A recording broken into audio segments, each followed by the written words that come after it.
Hello everyone, welcome back to the Bilingual Channel. I'm David, and as always, I'm here with the wonderful Emily. How are you, Emily? Hi, David. I'm doing great, thank you. And hello to all our viewers. We're thrilled to have you with us for another episode. Today's topic is something truly fascinating: psychology.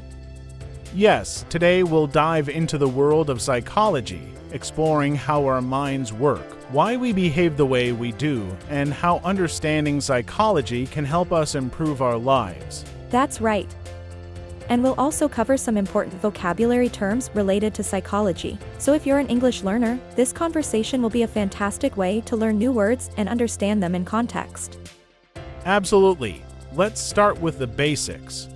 Emily, when you hear the word psychology, what comes to mind? For me, psychology is the study of the mind and behavior.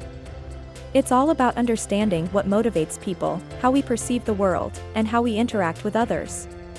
Well said. Psychology is a broad field, and it covers everything from emotions and personality to mental health and relationships. Exactly, and there are so many branches of psychology, like clinical psychology, which deals with mental health issues, and social psychology, which focuses on how people influence one another. Let's start by explaining a key term: cognition. Cognition refers to mental processes like thinking, memory, and learning. Yes, cognition is how our brains process information. For example, you might say, improving cognition can help students retain information better for exams. Good example, Emily. Cognition is central to how we understand, analyze, and make decisions. Without it, we wouldn't be able to function in daily life. Exactly. Another important term in psychology is behavior. Behavior is any action or reaction that can be observed. For instance, when we smile, laugh, or cry, these are all behaviors. Behavior is one of the most studied aspects of psychology, and it's fascinating because it can reveal a lot about a person's emotions or thoughts.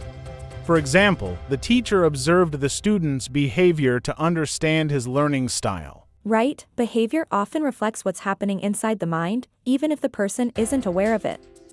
Next, let's talk about perception. This is how we interpret sensory information. Great one. Perception is how we understand and interpret things around us, like sights, sounds, and smells. For instance, our perception of a situation can change depending on our mood. Exactly. Perception is influenced by many factors, including culture, experience, and even personality. It's unique to each person. Speaking of perception, Emily, let's introduce the concept of empathy. Empathy is the ability to understand and share the feelings of others. Yes. Empathy is crucial for healthy relationships. When you feel empathy, you can put yourself in someone else's shoes. For instance, empathy helps us build strong connections with others. Empathy is important not just in personal relationships, but also in professions like counseling and teaching, where understanding others is key. Another term that often comes up in psychology is motivation. It's what drives people to act or pursue goals. Good one, Emily. Motivation can be internal or external. For example, her motivation to succeed came from her desire to make her family proud. Right, motivation can be incredibly powerful. It's what keeps people going, even when things get tough. So, Emily, since we're covering key concepts, let's touch on personality. This is the unique combination of thoughts, feelings, and behaviors that define an individual. Personality is fascinating because it's so varied among people. You might say, his outgoing personality makes him a great fit for public speaking. That's a good point. Personality plays a huge role in how we interact with the world and how we respond to challenges. And then there's self-esteem, which is another essential concept in psychology. Self-esteem is how we feel about ourselves. Yes, self-esteem affects our confidence and outlook. For example, building self-esteem can help people feel more positive and capable. Absolutely. High self-esteem can lead to a healthy and balanced life, while low self-esteem can impact mental health. Emily, let's also talk about stress. This is a common term but has deep psychological significance. Definitely. Stress is the body's response to demands or challenges, like exams or work deadlines. You might say, managing stress can improve both mental and physical health. Stress is something everyone experiences, but how we manage it makes all the difference. And let's not forget about mental health, a crucial area within psychology. Mental health refers to our emotional, psychological, and social well-being. Yes, mental health affects every part of our lives. You could say, taking care of mental health is essential for overall happiness and stability. Exactly. In recent years, there's been more awareness about mental health, and people are encouraged to seek help when needed. So, Emily, which psychological theories have you found interesting?